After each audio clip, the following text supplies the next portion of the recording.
Hey, if you're running an online business and you currently have paid ads working for you, either on Meta or TikTok, this video will be extremely valuable. Promise, if you just keep watching, you're gonna learn something so unique and so insightful, it could potentially transform the entire trajectory of your business. My name is Jory, also known as the Lord of Ads, and I've been media buying on these platforms for 7 years. I have over 70 million in cumulative spend. I have over 150 million in directly attributable income for the clients that I've worked with. Household names like Steve Harvey, Dr. Kellyanne, EA Sports, TransUnion, Better Life, just to name a few. And also in multiple different industries and verticals like SaaS, like e-commerce, that's my specialty really, lead generation, anything you can really think of. I've been there, and there are a couple things that a lot of small businesses and even mid-market businesses for that matter are doing in their ad accounts that quite frankly is costing a ton of performance. Starting off with number one, it's not just about producing a ton of creative volume. Is creative volume important? Yes.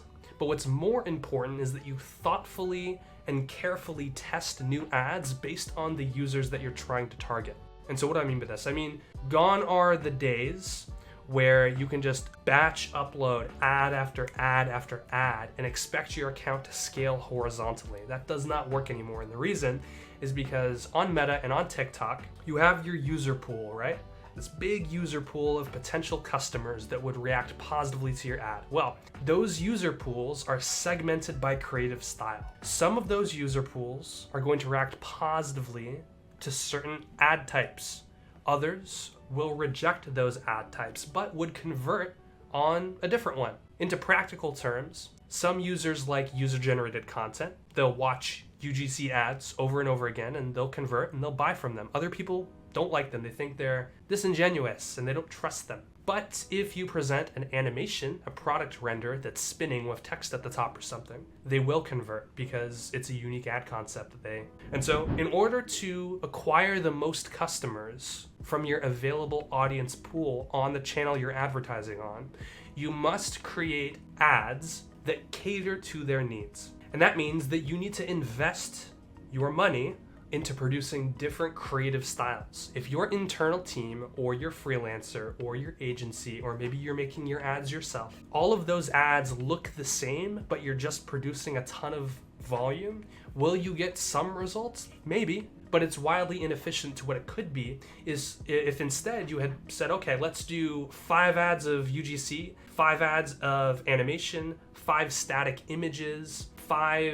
10 reasons why type ads, and then 5, I don't know, let's see, text message style ads where you have an iMessage playing on the screen or something, right? And so if you invest in different ad archetypes, then you're able to hit the highest amount of qualified users for your business. So that's number one. It's not just about volume, it's about creative diversity. You need to prioritize the user experience on the platforms that you're advertising on. And the user experience goes to the business objective of Meta and of TikTok. What is the business objective of those platforms? It is to make you money as the advertiser, right? Because that's how they make their money. But on the same coin, on the other side of the coin, they need to create a positive user experience for those that are scrolling on their feed or are swiping on stories, right? They need those users to stay engaged, happy, enjoying themselves. Because if they don't, then they're not going to come back to their platform. They're not going to be able to be shown additional ad inventory, and their costs are going to rise compared to the average user that is doing all those things on their platform, right? Meta and TikTok, they both want users on the platform for as long as possible, and they want their advertisers to make money. And a lot of the best practices that you'll find on the internet these days about how to run ads, it's completely incorrect. Just absolutely flat out incorrect. I'll give you an example. Audience testing. These days, your ad creatives do the targeting with broad, right? That's not a controversial thing to say, it is fact. Interest groups and lookalikes are depreciating assets that get dumber and dumber and dumber over time because your audience pool is limited by the users that are in it. So if you have a winning creative and you put it into an interest group, or you put it into a lookalike audience, will you get some performance sometimes? Sure, but it's never gonna be scalable like it will be at broad. Because broad, you have all of the users available at your disposal within a given geo that you've selected. Whereas with an interest or a lookalike, it's very defined and you can't go outside of that.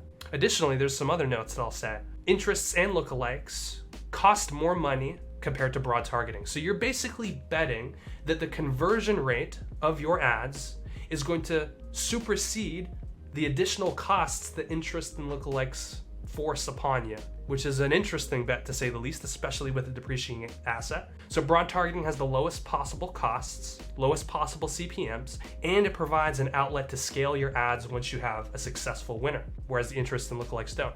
But there's more. There was a study done by North Carolina State University, and they found, after a ton of data, that about a third of the users within interest groups specifically either did not match the interest group or had a negative connotation with that interest group. Just because a user is in an interest group on Meta or TikTok doesn't mean that they're actually interested in the thing that they say they're interested in. And I know that sounds crazy, but it's the truth. You could, for lack of a better example, you could despise cats. You could just hate cats. You think they're smelly, disgusting, whatever. You will still be lumped into the cat's interest group on Facebook or TikTok if you dislike a post and make a comment about how much you hate cats on a cat post. Advertisers like yourself are paying extra money to reach users that don't even care about the interest group to begin with, which again is a dumb investment. Lookalikes, on the other hand, think about it this way. With broad targeting and no restrictions,